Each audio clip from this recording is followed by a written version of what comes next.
Hi everybody, we're going to review the major components of our microscope in preparation for our microscope study.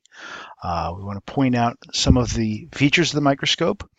We have our eyepiece. This is what we view the samples through. We have our objective lenses. This is what we use for different magnifications to look at samples. We have our stage.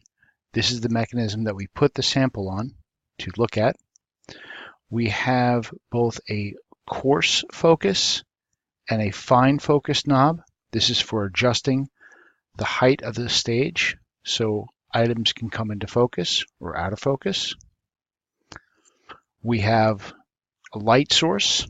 Some microscopes use a built-in light.